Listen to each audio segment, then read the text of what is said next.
Bom dia, pessoal. Hoje nós vamos ver o nosso outro conteúdo aí, que é a psicofarmacologia, tá? Na psicofarmacologia, nós vamos ver o grupo dos psicofármacos, tá?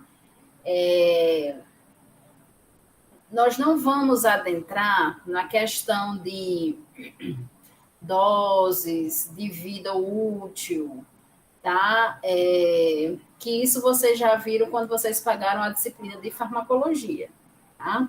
O nosso intuito aqui é que vocês vejam a relação dos psicotrópicos com os transtornos. Então, eu dividi aqui os psicotrópicos em 4 grupos e nós iremos trabalhar esses 4 grupos aí, certo? Então, o primeiro grupo que nós vamos ver são os antipsicóticos. Os antipsicóticos, como eu até já tinha falado para vocês, quando vocês escutarem falar na palavra psicose ou psicótico, vocês irão relacionar a questão das alucinações. E os antipsicóticos, eles irão atuar na questão dos transtornos que o paciente apresenta alucinações e vai trabalhar especificamente nos pacientes com esquizofrenia, que além das alucinações, eles irão apresentar uma agitação motora, tá? Psicomotora. Então, vamos ver aí os conceitos. Então, antipsicóticos são medicamentos inibidores das funções psicomotoras.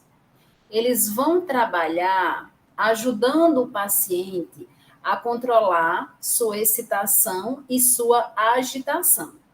Então, por exemplo, pacientes com esquizofrenia, eles são pacientes que eles não conseguem parar de movimentar-se, tá? Então, eles sempre estarão numa agitação motora. Quando esse paciente ele começa a fazer uso dos antipsicóticos, essa motricidade não faz com que ele pare, tá? O medicamento não vai fazer com que ele pare sua motricidade. Porém, vai diminuir a ansiedade, diminuir a intensidade dessa agitação, dessa motricidade. Então, muitas vezes, o paciente esquizofrênico, quando ele está fazendo uso de antipsicóticos, ele é um paciente que já anda menos, já se agita menos, porém, ele fica, muitas vezes, senta, levanta, anda um pouquinho, senta de novo, levanta, anda um pouquinho, e ele fica nesse ritmo.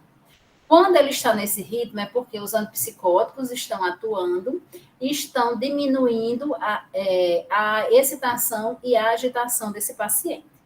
Tá? Outra coisa que os antipsicóticos fazem é com relação a diminuir os delírios e as alucinações, certo? Então, o paciente que está alucinando demais, ele faz uso de antipsicóticos.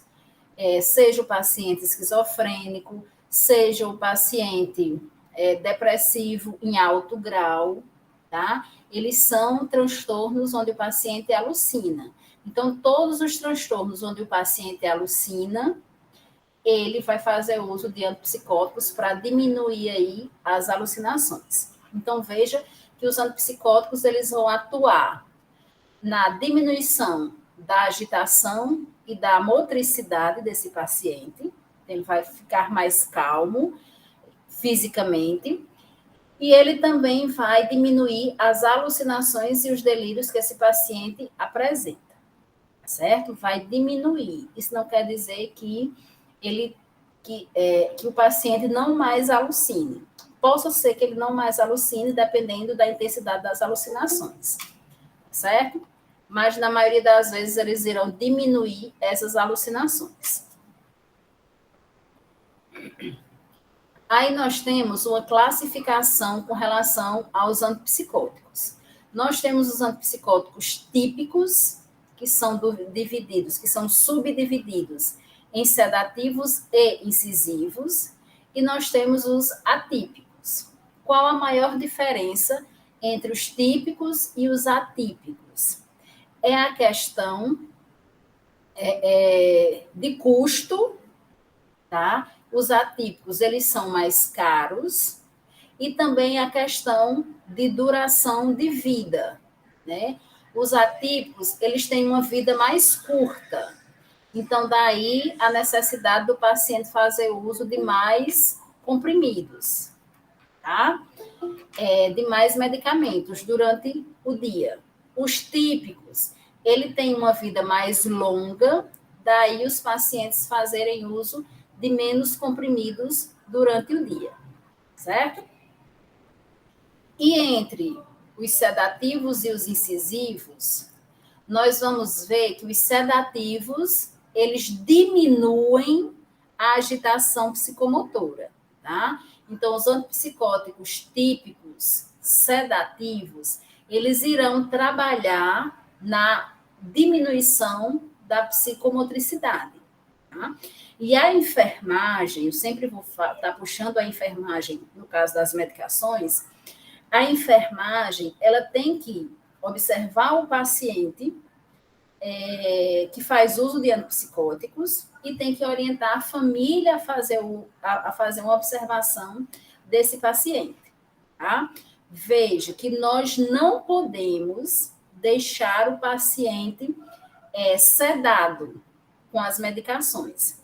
Eles têm que diminuir a agitação motora.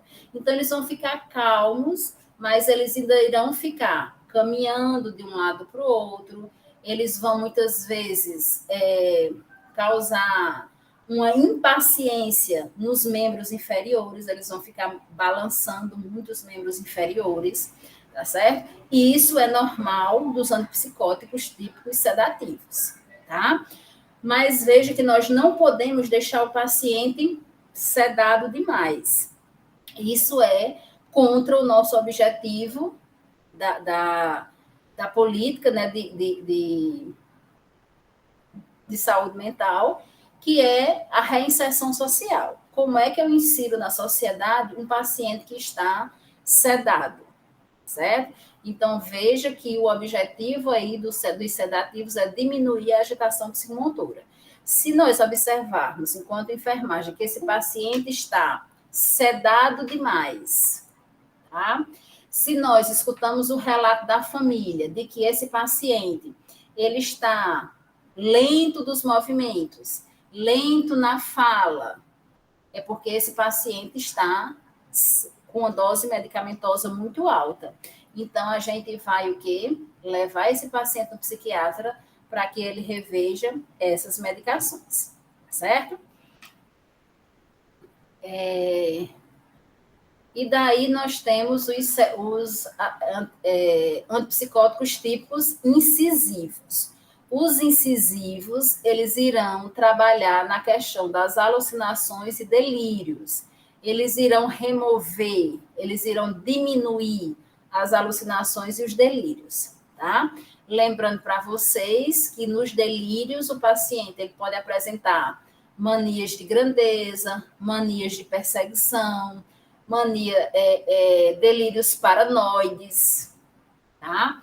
Esses são os delírios mais comuns e que os antipsicóticos típicos incisivos irão atuar, tá? Então, que tipo de transtorno pode apresentar esses delírios? Bipolaridade na fase de mania, depressão em alto grau, esquizofrenia, certo? São os mais comuns. E nós temos que as alucinações é com relação aos 5 sentidos, além das alucinações senestésicas, que é com relação ao interior, aos órgãos, e as sinestésicas, que é com relação ao exterior, ao ambiente, certo? Então, os incisivos, eles irão atuar minimizando aí os delírios e as alucinações. E daí eu trago para vocês alguns nomes alguns princípios ativos e seus nomes comerciais, certo? Aqui vocês não precisam se atentar a eles para caso de prova, tá? Mas se atentar na questão de conhecimento. Eu coloquei aí para conhecimento de vocês.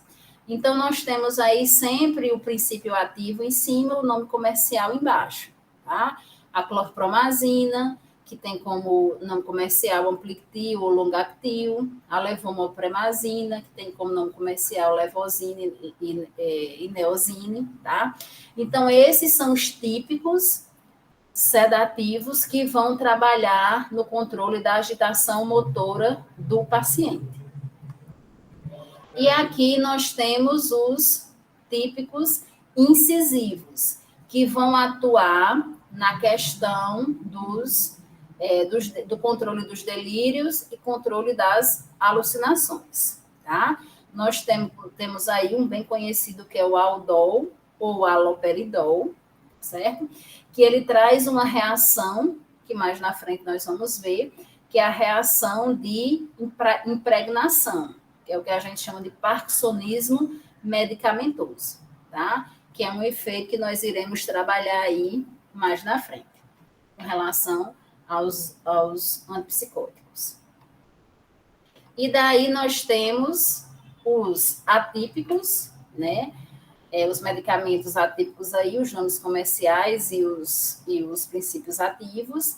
Lembrando para vocês que os atípicos, eles também irão atuar no controle da agitação e no controle dos delírios e das alucinações. Porém, eles têm uma vida mais curta, o que obriga o paciente a fazer uso de mais comprimidos durante o dia, tá? Além deles serem também um pouco mais caros. E aí nós vamos ver alguns efeitos colaterais que são causados devido ao uso dos antipsicóticos, sejam eles típicos, sejam eles atípicos. Então, o primeiro que nós vamos ver é uma reação distônica aguda, que são movimentos espasmódicos da musculatura e do pescoço, boca e língua, tá? Esse efeito colateral, pessoal, é uma reação onde o paciente ele cria certos tics, tá? Ele cria certos movimentos involuntários que são causados pelo uso contínuo das medicações, dos antipsicóticos. Então, eles podem criar tics no sentido de estar movimentando o pescoço, tá? Eles podem criar tics no sentido de movimentar a boca e a língua, certo? Eles apresentam muito a língua protrusa, a língua para fora, tá certo? E esses são movimentos que eles vão criando devido ao efeito colateral do uso dos antipsicóticos. Nós temos outro efeito colateral aí, que é o parkinsonismo medicamentoso. Esse parkinsonismo medicamentoso é devido ao uso de Aldol, tá? Todo paciente que usa Aldol, que é um antipsicótico típico incisivo, que vai atuar nos delírios e nas alucinações, ele vai apresentar esse efeito colateral, que é o que a gente chama de impregnação do Aldol. Essa impregnação, ou parkinsonismo medicamentoso, deixa o paciente.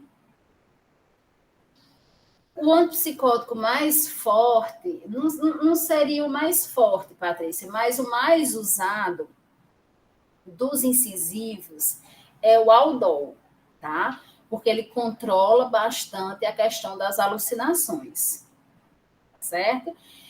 Já dos sedativos, é o Neozine ou Levozine, tá? Porque ele vai atuar muito na questão do controle da motricidade, certo?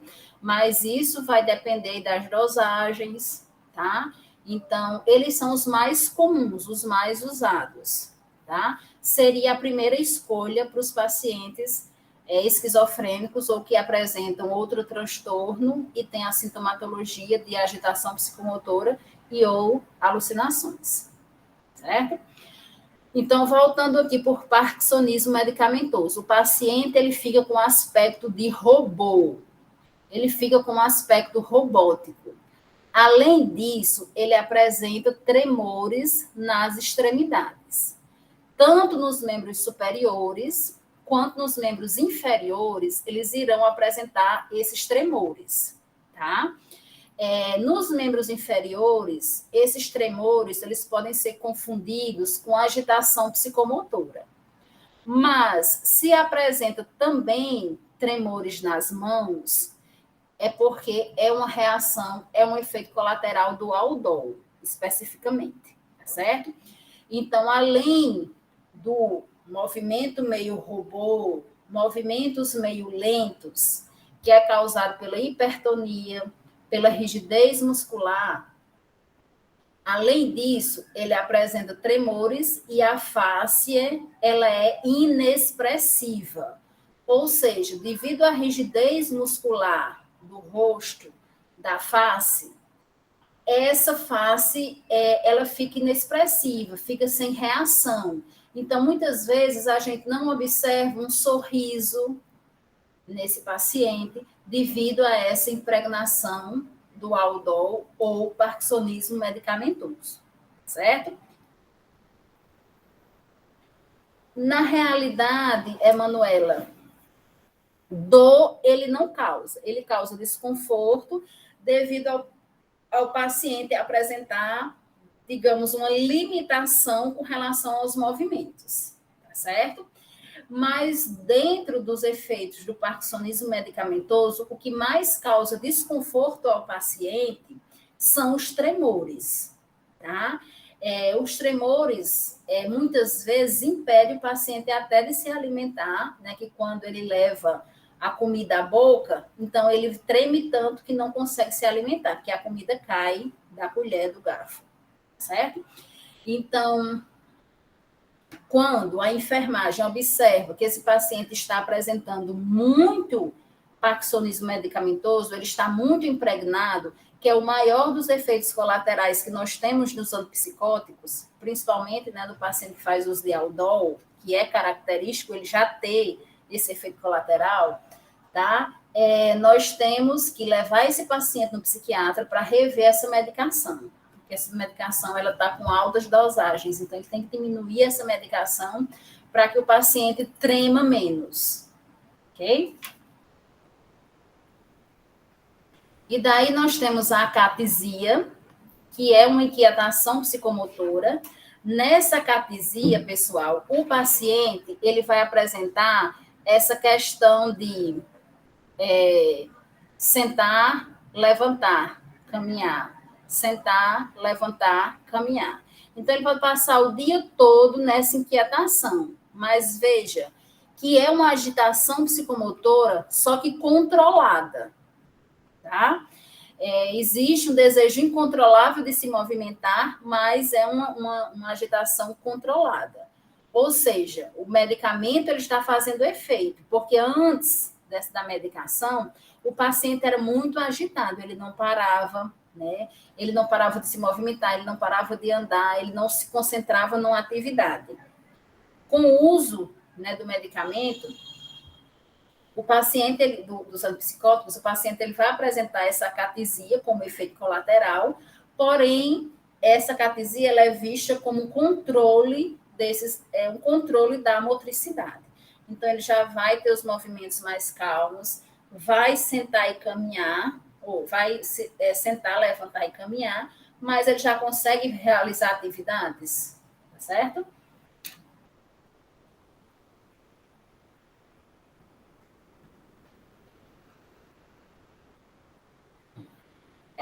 Nessa questão, Lavínia,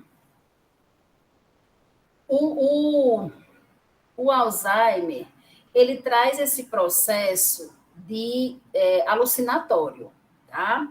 O paciente com Alzheimer, ele vai apresentar delírios e vai apresentar demência, tá? O delírio seria aí com relação a um comprometimento intelectual, né? A demência é com relação ao comprometimento mental. Então, daí o controle, né, com relação a essa demência e esse delírio que é tão característico aí no paciente com Alzheimer, né?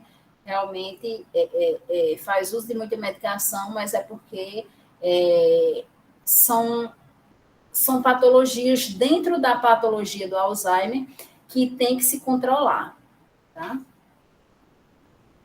E daí, o último efeito colateral que nós vamos ver com relação aos antipsicóticos são o movimento de cinesia tardia, que esses movimentos, eles só acontecem com o uso prolongado dos antipsicóticos. Acredita-se, né, a literatura ela fala que geralmente após 2 anos de uso de antipsicóticos, esses pacientes apresentem aí discinesia tardia, tá? Que são movimentos oro-língua facial. É como se o paciente ele ficasse movimentando a língua em movimentos circulatórios, tá? Onde a gente observa protrusão nas bochechas, né? Seria mais ou menos assim, ó. Certo? Esse movimento que o paciente faz, onde a gente fica observando que realmente a língua está fazendo movimentos circulares, ok? Mas os efeitos colaterais que mais a gente observa no paciente que faz uso de antipsicóticos é o parkinsonismo medicamentoso e a acatesia, certo? Os demais nós observamos, só que com uso mais prolongado do medicamento. Tranquilo, pessoal, com relação aos antipsicóticos? Daí nós vamos falar em outro grupo, que são os antidepressivos, tá? Aí, pessoal, antes de falar nos antidepressivos, eu trouxe uma classificação aqui com relação à depressão. Logicamente que nós vamos nos aprofundar com relação a essa depressão, quando a gente for ver o transtorno, tá certo? Mas vamos falar um pouquinho sobre eles. A depressão, ela é agrupada em leve, moderada e grave ou gravíssima, tá? A depressão leve é quando o paciente ele consegue controlar a doença. Ou seja, ele tem depressão, ele faz uso de medicações, ele faz terapia, mas ele consegue muito bem ter a sua vida diária, exercer o seu trabalho e desenvolver e controlar a doença, tá certo? Dependendo da intensidade dos sintomas, se a intensidade for bem baixa, esse paciente muitas vezes vai fazer uso da terapia e da família, não precisando fazer uso dos medicamentos. Mas isso vai depender da intensidade dos sintomas, tá certo? Então, é um paciente que controla a doença e consegue conciliar o controle da doença com a sua vida normal, certo? Esse é um tipo de paciente que pode ser muito bem atendido na estratégia de saúde da família que apresenta o matriciamento, que aderiu ao matriciamento, tá? Nós temos a depressão moderada, que ocorre mudanças de vida, mais o auxílio médico. Aqui na depressão moderada, o paciente ele vai fazer uso da terapia e vai fazer uso da medicação. Então, obrigatoriamente, aqui o paciente só se controla, só tem um controle da doença com o uso da medicação, tá? Então, depressão moderada. O paciente, ele tem sua doença controlada, ele consegue desenvolver suas atividades normais, ele consegue trabalhar, porém, ele tem momentos de crise. E são nesses momentos de crise que muitas vezes ele não consegue realizar suas atividades normais, suas atividades diárias, e não consegue exercer o seu trabalho, tá? Então, ele se afasta do trabalho nesse momento de crise, ok? Então, veja que ele tem um controle com relação à sua doença, mas nos momentos de crise ele perde esse controle. E daí ele precisa, né, rever aí o quadro medicamentoso, se afastar do trabalho e ele não consegue realizar suas atividades normais. E na depressão grave ou gravíssima, é uma urgência no tratamento. Ou seja, o paciente ele não tem controle da doença. Na realidade, é a doença que controla o paciente. Tá? Então, ele não tem um desenvolvimento de vida diária, ele não consegue exercer nenhum trabalho, porque ele se volta totalmente para a depressão. Né? É aquele assim, último estágio da depressão, onde o paciente ele só apresentando pensamentos negativos, onde ele não cuida da higiene pessoal, onde ele não quer se alimentar, tá? Onde ele não cuida mais da aparência. É como se o paciente ele já se entregou, né, à própria doença e só pensa, digamos, em morrer, tá? E daí, pessoal, eu trago para vocês a questão da fisiologia dessa depressão, para que a gente possa adentrar nos antidepressivos. Assim como muitos transtornos que nós vamos ver, tá? A partir de amanhã nós já vamos começar a trabalhar os transtornos, assim como muitos transtornos que nós vamos ver, a depressão ocorre, ela é causada, né, além dos fatores determinantes, físicos ou biológicos, ambientais e psicológicos, ela também é ocasionada pela diminuição dos neurotransmissores, tá? Em casa, vocês vão observar bem direitinho, vocês podem aumentar os slides, uma diminuição, aqui uns pontinhos azuis e rosa, tá? Esses pontinhos são os neurotransmissores. Então, aqui, ó, no azul, nós temos um neurônio produtor de neurotransmissores. Aqui no rosinha, nós temos um neurônio receptor desses neurotransmissores. Então, no cérebro normal, sem depressão, está havendo uma produção normal dos neurotransmissores e uma recepção normal desses neurotransmissores, tá? Então, o fluxo dos neurotransmissores, eles estão normais. Nesse outro recorte aqui, nós temos uma diminuição na produção, os pontinhos azuis, eles estão menos números, e uma diminuição, consequentemente, né, uma diminuição na recepção desses neurotransmissores. Se eu produzo pouco, eu vou receber pouco, né? Então, esses neurotransmissores, que é a acetilcolina, a dopamina, a noradrenalina, a serotonina, eles são responsáveis pelo equilíbrio do nosso comportamento, do nosso humor, da nossa memória, tá? Então, quando ocorre uma diminuição desses neurotransmissores, somado à história de vida do paciente, nós temos aí um diagnóstico de depressão, tá? Assim como a gente vai ver nos outros transtornos também, certo? E daí, pessoal, devido a isso, os antidepressivos, eles são classificados em 4 tipos. E são os tricíclicos, os inibidores da captação do 5-HT, os inibidores da monoamina oxidase e os inibidores atípicos, tá? Os 3 primeiros, eles são medicamentos mais comuns e que têm uma vida útil, tá? Um tempo, né, de vida maior. Daí, os pacientes precisam fazer menos uso dos comprimidos, tá?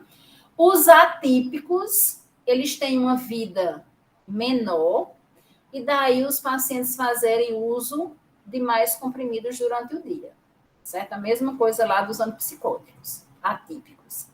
E o custo é mais alto, tá? São medicamentos mais caros, ok?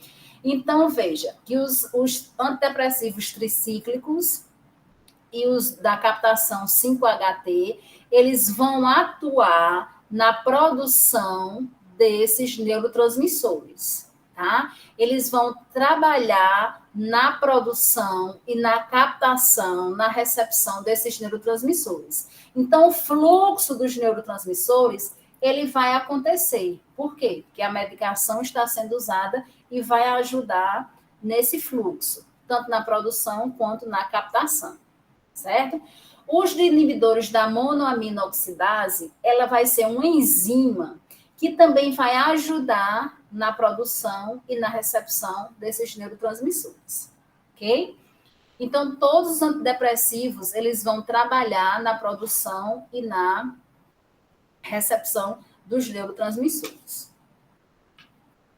Com relação aos efeitos colaterais dos antidepressivos, nós temos aí sedação, eles vão, como é que eu posso falar? Terem uma agitação diminuída e quando em altas doses, esses pacientes vão ficar sedados demais. Daí a enfermagem ter que ficar atenta a esses medicamentos, aos pacientes que fazem uso dos antidepressivos. Podem apresentar convulsões, erupções alérgicas, né? Essas erupções alérgicas, o paciente apresenta muito uma erupção alérgica que a gente chama, que é o rush cutâneo, tá? Que é quando o paciente fica com a pele muito ressecada, tipo queijo, tá? Um aspecto realmente de queijo, aquelas, a gente vê nos desenhos, né? Aquelas bolinhas no queijo. O paciente apresenta isso aí, tá certo? E a pele fica muito ressecada, tá? O que muitas vezes, se o paciente coça, e aí um cuidado da enfermagem que nós temos que fazer, é observar também a pele do paciente e orientar os cuidados com essa pele. Se o paciente coça, muitas vezes ocasiona aí sangramentos, de tão ressecada que a pele fica, tá? Como efeito colateral dos antidepressivos. Hipotensão, disritmia cardíaca, vertigem, ansiedade, náuseas e disfunção sexual. No caso específico da disfunção sexual, o paciente ele pode apresentar como efeito colateral ou uma diminuição da libido ou um aumento da libido, tá? Se ocorre uma diminuição da libido e quem está fazendo uso desse medicamento é um paciente do sexo masculino, muitas vezes ele vai abandonar a medicação devido a essa diminuição da libido, certo? Então, é uma coisa que deve ser bem conversada com o paciente com relação a não deixar de usar essas medicações, ok? E aqui nós temos os tipos, né? Imipramina, que é o tofranil, amitriptilina, que é o amitril, tá? Como tipos, né, comerciais e princípio ativo de tricíclicos. Aqui nós temos o do 5-HT, tá? Da captação do 5-HT, e aqui eu abro um parênteses para falar da fluoxetina. A fluoxetina, pessoal, ele é tanto um antidepressivo quanto um ansiolítico, tá? E daí, algumas pessoas chegam no posto de saúde, chegam no CAPS, querendo fazer uso da fluoxetina para emagrecer, tá? E elas têm que ser orientadas que a fluoxetina ela não serve para emagrecer.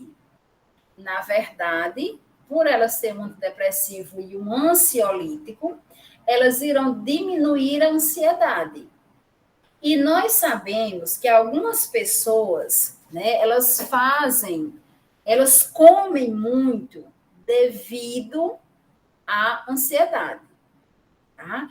Então, tem pessoas que comem porque são ansiosas demais.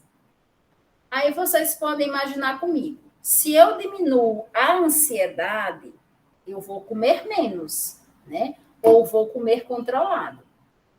E daí as pessoas acabam relacionando a fluoxetina à diminuição do peso, tá?